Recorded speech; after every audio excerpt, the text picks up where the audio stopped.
maka 4 digits na ako. Kinilig ako ng sobra. Ayan.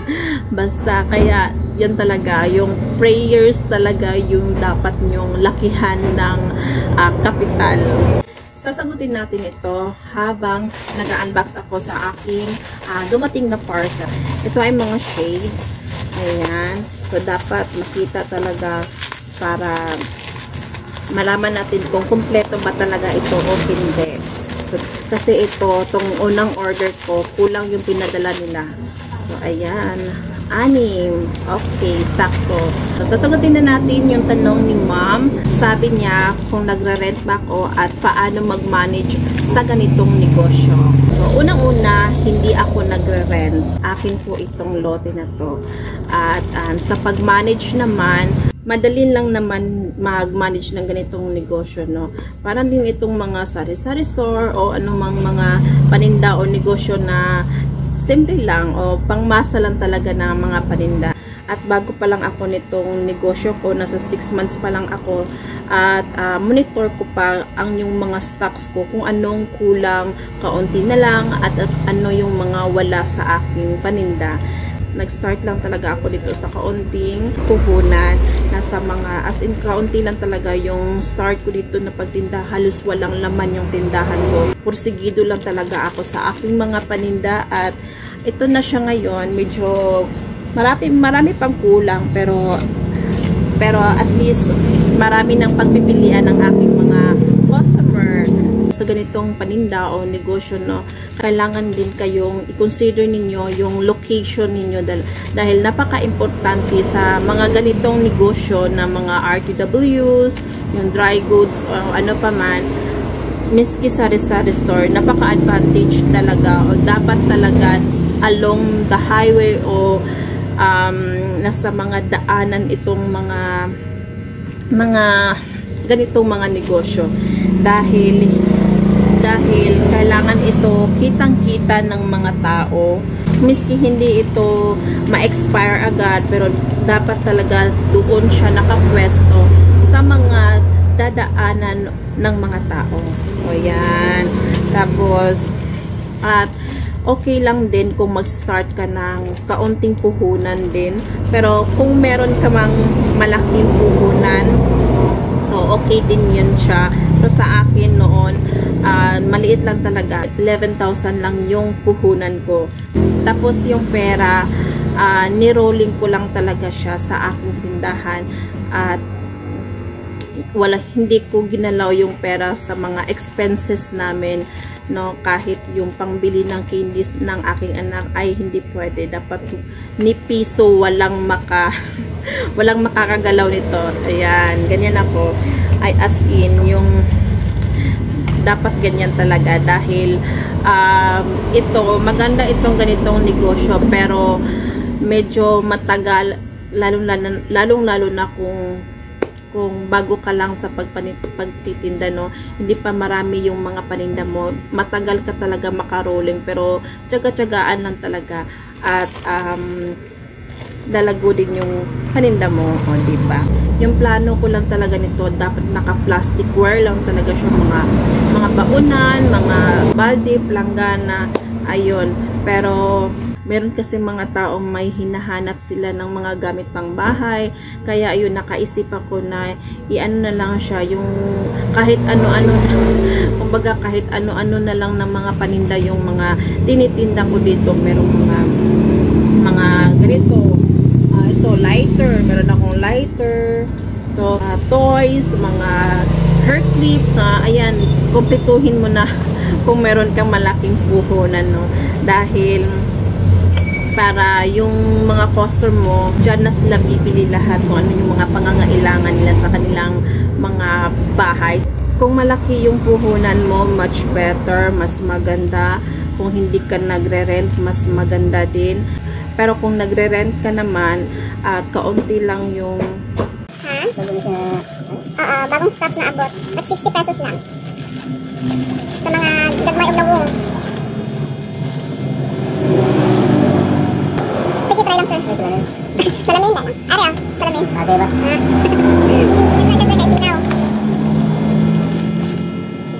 Pwede siya pang babae. babae, pwede pang lalaki. Na may mga dagpag sir. Asay mo ha.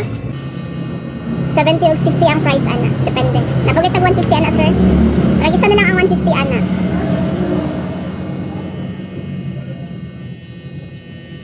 Ano sir ang salamin? So gusto ko mag-try. Babae niya ka? Unisex din na siya sir. Pwede pang babae, pwede pang lalaki. Wala na tong white iyahang sudlanan god. Kaya pang babae din siya kay murag na siya design. Chokes.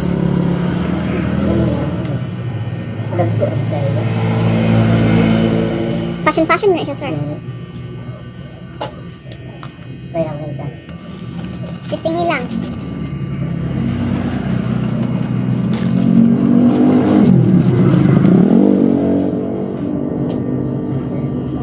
Hindi to bitaw niya. Mga baga man siya.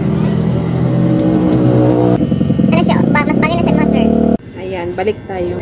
May pumili. At kung nagre-rent ka naman, tapos kaunti lang yung puhunan mo, at pursigido ka sa yung gusto na magnegosyo ng ganito, 200% yung support ko sa'yo.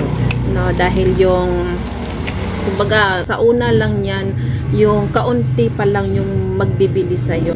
Kung yung paninda mo, yung pera mo ay niro-rolling mo lang talaga para sa store mo at sa paninda mo, lalago talaga yan. At dapat din kasi meron kang another source of income aside sa ganitong negosyo. Kung nagre-rent ka at kaunti lang yung kapital mo ha, dahil kung yung kita mo dito ay kukuha ka para sa pangkain nyo, ay sigurado ako tagilid ka dyan. Pero kung prosigido ka talaga sa negosyo mo, okay lang naman yan. At yung mga paninda ko, yung iba ay sa online ko binibili. Ito, yung mga wallet, yung mga umbrella, yung mga mga tali, ayan. So, marami pa yung mga basta yung mga iba-iba kong mga paninda dito, sa online ko lang siya binibili. Yung mga plasticware ko naman, yung mga planggana, basket, baunan, sa downtown ko siya binibili. At meron din namang mga paninda ko dito na may nagde-deliver sa akin, tulad ng mga jersey na shorts, mga walis tingting, walis paypay, dustpan, yun. Mayroong nagde-deliver sa akin. So, ito, share ko lang din, no, kung paano ako mag-rolling sa aking pera dito sa aking paninda. So, medyo may maingay doon na side. So, sana maintindihan ninyo ako. Ayan. Pag sa mga damit talaga, pag sa mga damit, meron akong mga damit na sa online ko binibili at meron ding mga nag-deliver sa akin dito. Gaya ng mga shorts na jersey. Pag sila yan, nabibenta ko, iniba ko sila ng pera. Hindi ko sila sinasali doon sa mga plasticware ko na mga anong tawag doon, yung mga pera, yung mga halin ako sa mga na nagbisaya na ana na lang. So ana na lang, no? So kung ang halin na po sa ako ang mga salina, sa mga shorts, no, kutob sa mga nuog-nuog, ginaiba na ko siya o gina-separate na ko tong parta, yung pera, sineseparate ko yung pera.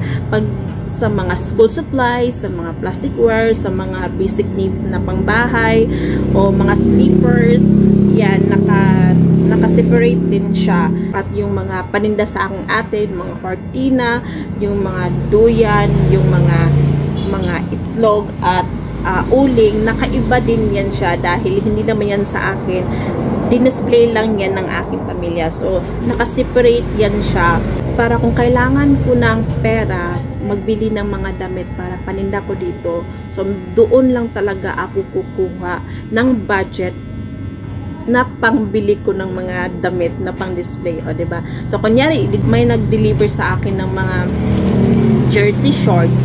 So, doon lang ako kukuha sa kung ilan yung perang nandun na nabenta ko sa mga damit. Okay? Sa mga shorts. Okay. Ganun yun siya. Ay, hinihingal ako, no? Okay, so ganun yun siya. Pero doon naman din yun sa mga plasticware at yun na nga.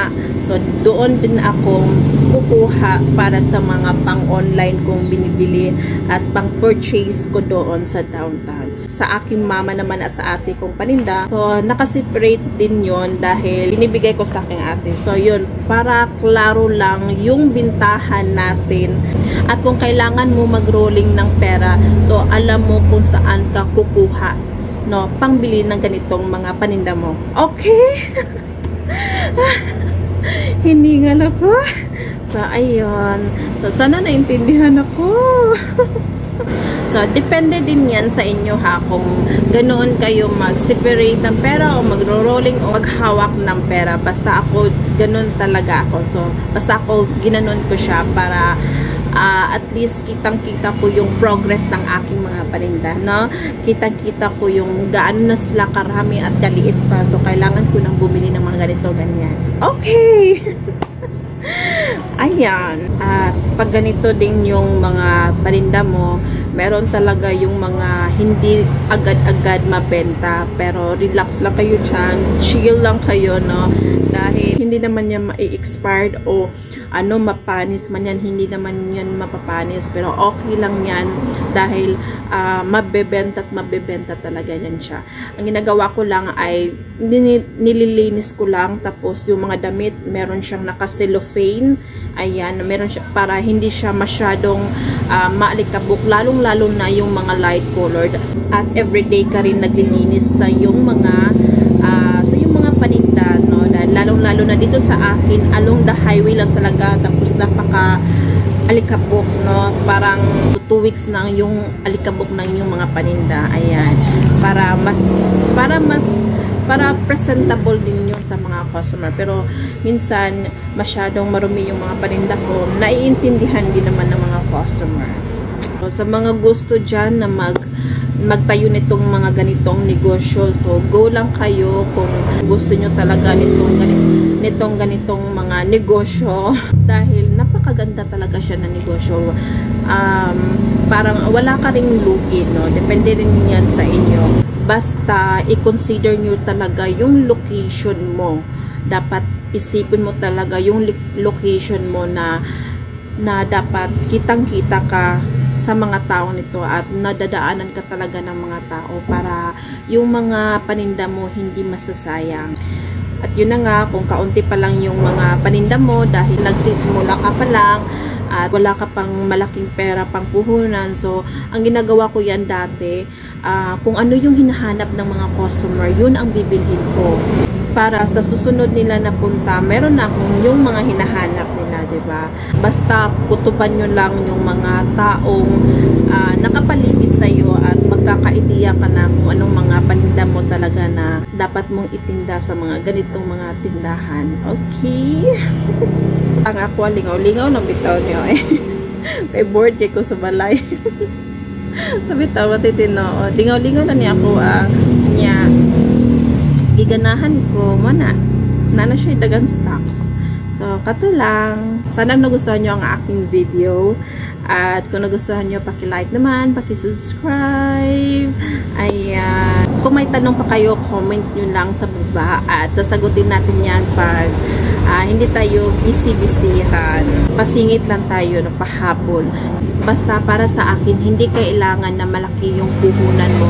Kung magnenegosyo ka, okay lang yan kung kaunti lang. Basta porsigido ka sa yung mga ginagawa. Sa akin, pinuhunan ko lang talaga ng malaki yung porsigido ko, tiwala sa aking mga paninda. At palagi ako nagpipray, mabenta ko ngayon at merong bibili sa akin. At sa awa ng Diyos, no, yung pakota-kota ko, makabenta ko ng 200 everyday.